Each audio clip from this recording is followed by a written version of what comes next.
ओम शांति। आज हम चिंतन करेंगे 18 नवंबर 1993 की,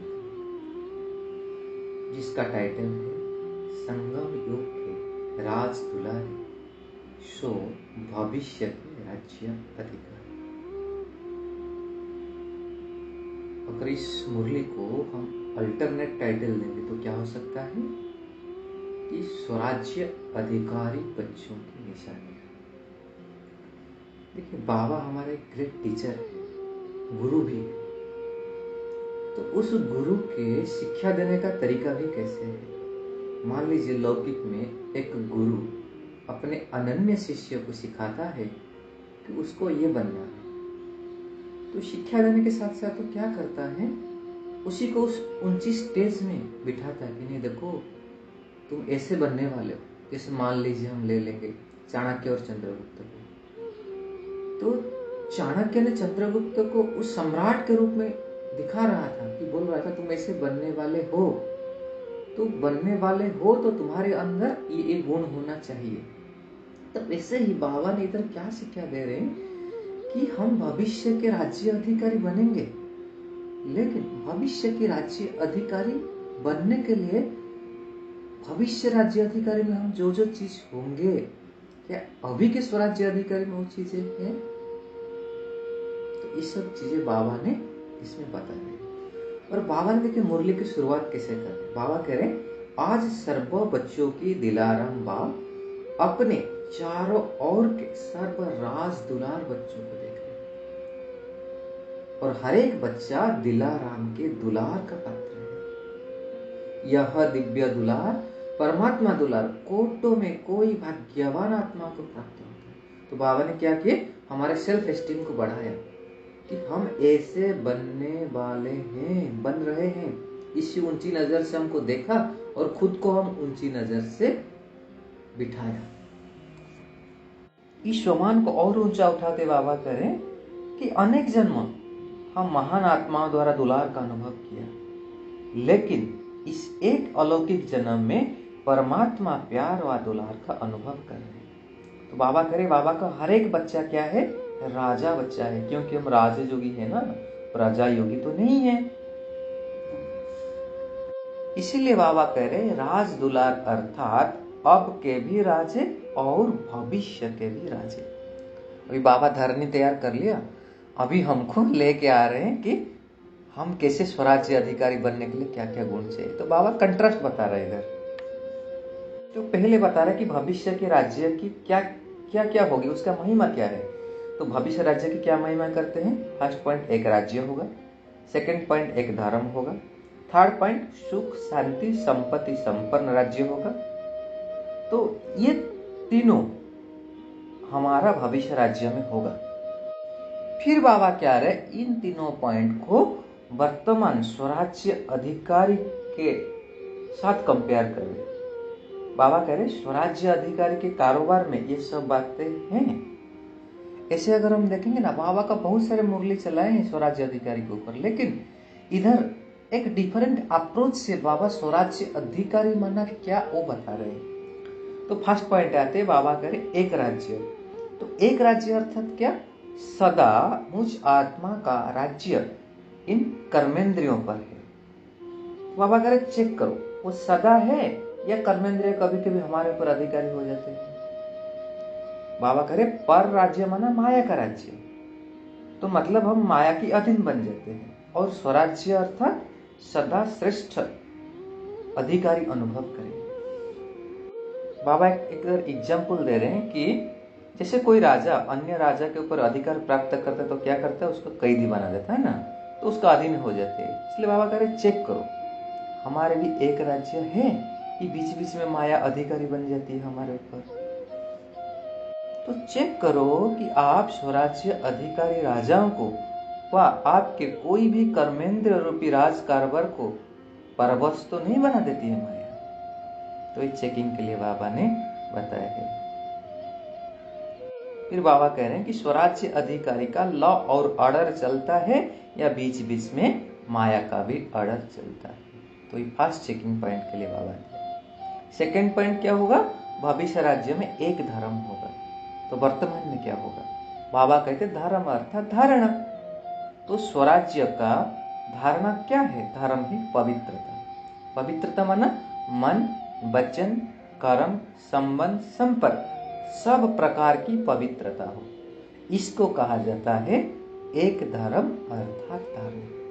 बाबा करे स्वप्न मात्र भी, संकल्प मात्र भी अपवित्रता अर्थात दूसरा धर्म न हो, क्योंकि जहां पवित्रता है वहां अपवित्रता अर्थात व्यर्थ वह विकल्प का नाम निशान नहीं होगा। तो बाबा चेकिंग के लिए दे रहे हैं, ऐसे समर्थ सम्राट बने हो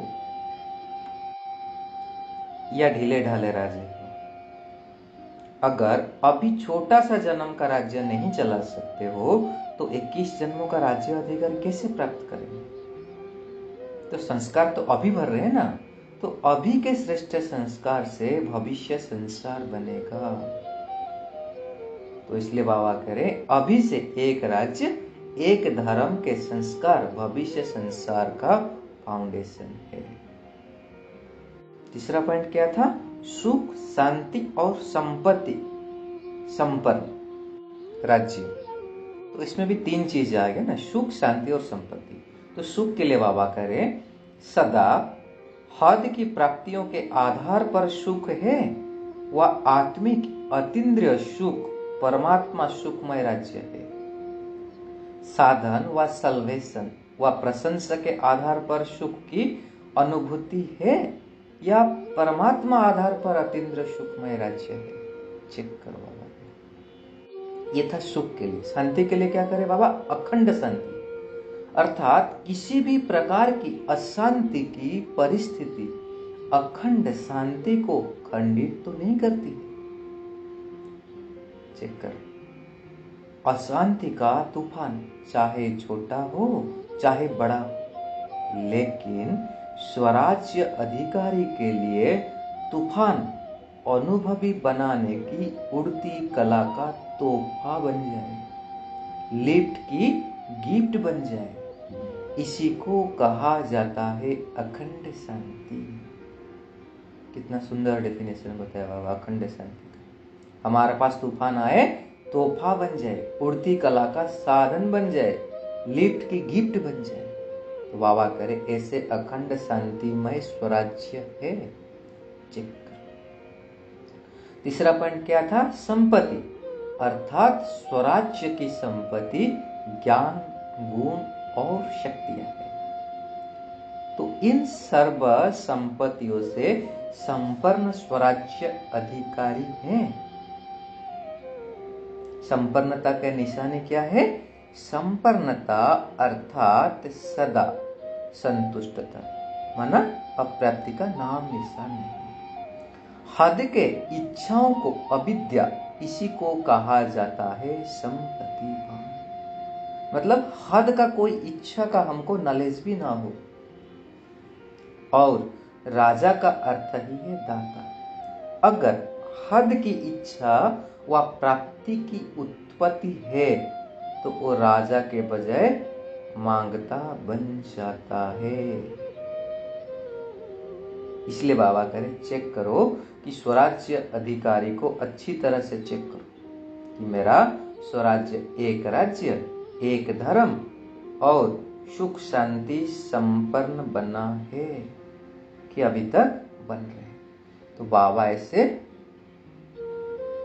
3 पॉइंट और तीसरा में भी 3 पॉइंट चेक करने के लिए हमको होमवर्क दिए। तो इस 5 पॉइंट को हम आज चेक करेंगे, रिफ्लेक्शन करेंगे। फिर बाबा बोल रहे बन रहे हो, बाबा करे अगर बहुत काल का राज्य भाग्य प्राप्त करना ही है तो बहुत काल का स्वराज्य का फल है बहुत काल का राज्य। फूल समय के राज्य अधिकार का आधार है वर्तमान सदा काल का स्वराज्य। बाबा कहते कभी अलबेला नहीं रह जाना। फिर बाबा ने हंसी की बात कहते हैं कि बाप दादा को भी ना बच्चे बहुत मीठी मीठी बातें कह के बहलाते हैं। क्या करते हैं? राजा के बजाय बहुत बढ़िया वकील बन जाते हैं। ऐसी ऐसी लॉ पॉइंट्स बाबा को सुनाते हैं जो बाप भी मुस्कुराते रहते हैं। बहुत होशियारी से वकीलात करते थे। इसीलिए बाबा करे अब वकालत करना छोड़ो, राज दुलारे बनो। बाप का बच्चों से स्नेह है, इसलिए बाबा कहते हैं, बाबा अभी सुनते भी मुस्कुराते हैं और अभी धर्मराज से काम नहीं लेते, लेकिन जब समय आएगा बाबा को भी स्ट्रिक्ट होना पड़ेगा। अच्छा, लास्ट में बाबा याद प्यार दे रहे हैं, सर्व स्नेह में समाये हुए समीप बच्चों को, सर्व स्वराज्य अधिकारी सो विश्व राज्य अधिकारी श्रेष्ठ आत्माओं को, सर्व प्राप्तियों से संपन्न श्रेष्ठ संपत्तिवान विशेष आत्माओं को, सदा एक धर्म एक राज्य संपन्न स्वराज्य अधिकारी बाप समान भाग्यवान आत्माओं को भाग्य विधाता बाप दादा का याद प्यार और नमस्ते। ऐसे बनाने वाले बाप दादा को हम बच्चों का भी याद प्यार और नमस्ते नमस्ते नमस्ते। ओम शांति।